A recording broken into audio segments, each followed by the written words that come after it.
Il est important de respirer efficacement quand on nage le crawl, expirer sous la surface et inspirer hors de la surface. Cela va vous permettre d'avoir un rythme régulier dans votre nage et de réduire votre fatigue.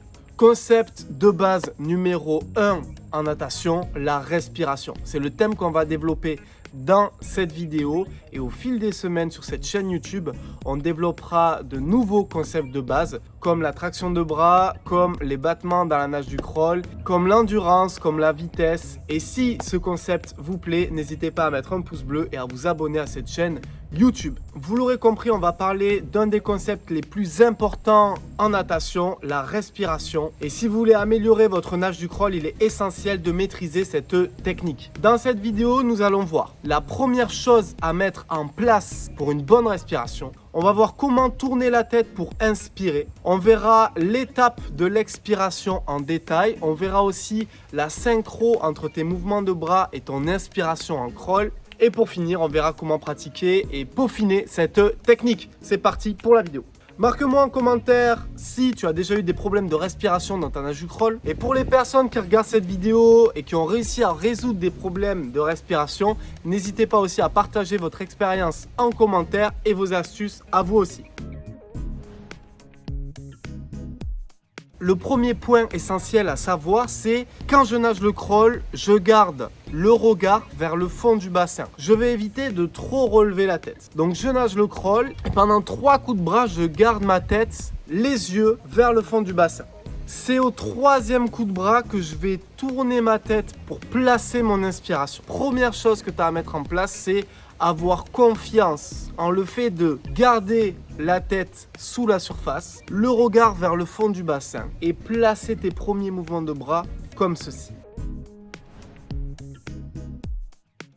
Deuxième étape, vient le moment de l'inspiration. Pour inspirer, tu dois tourner la tête sur le côté. Et ce n'est pas seulement ta tête qui va effectuer une rotation, c'est le haut de ton corps. La rotation de ton buste et de tes hanches va entraîner la rotation de ta tête pour pouvoir inspirer beaucoup plus facilement. Donc, tous les 3 coups de bras, et on verra ça dans la synchro un peu plus tard dans cette vidéo, tu vas ouvrir le buste davantage, accompagner cette ouverture du buste en tournant la tête et placer une inspiration. Donc on a les 2 premières étapes, j'ai ma tête sous la surface et je place une expiration. Et au 3e coup de bras, je viens ouvrir le buste et tourner la tête pour placer une inspiration.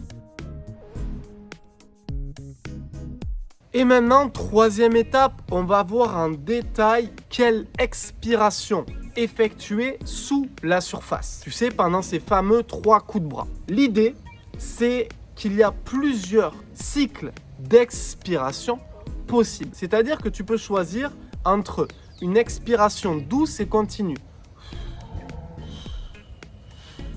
avant d'inspirer. Aussi, tu peux retenir ton air pendant 2 coups de bras et expirer l'air en trop sur le 3e coup de bras. Exemple, je retiens mon air, dernier coup de bras, je vais expirer l'air en trop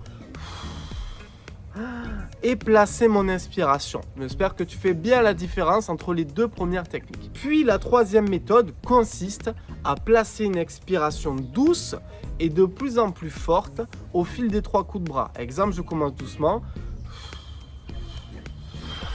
et j'expire l'air en trop au 3e coup de bras. La maîtrise d'une de ces 3 méthodes va te permettre de comprendre ce qui te convient le mieux. Je t'invite à essayer ces 3 techniques et garder celle qui te convient le mieux. L'idée étant d'expirer sous la surface et d'inspirer hors de la surface.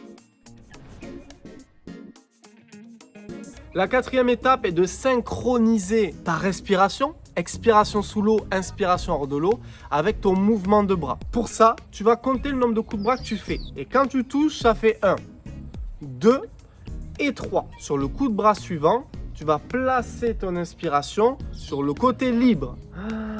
J'inspire et ça fait 1, 2, 3, j'inspire. 1, 2, 3, j'inspire. Quelque chose d'intéressant à faire, c'est de maîtriser ce geste-là hors de l'eau, comme je viens de le faire, avant de le maîtriser dans l'eau.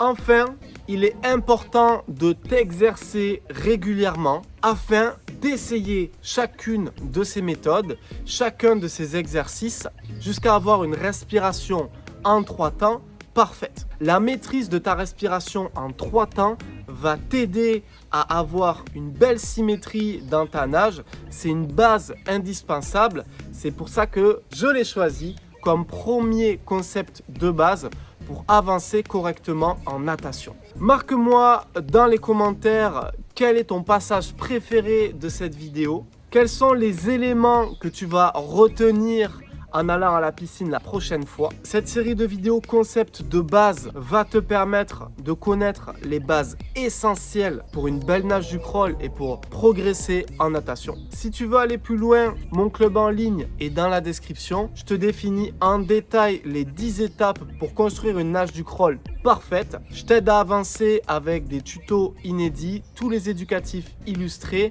et tes séances PDF adaptées à ton niveau. Le club en ligne est dans la description. N'oublie pas de liker cette vidéo, de t'abonner et marque-moi en commentaire quelle est ta meilleure astuce pour une meilleure respiration en crawl. C'était Malcolm. Ciao.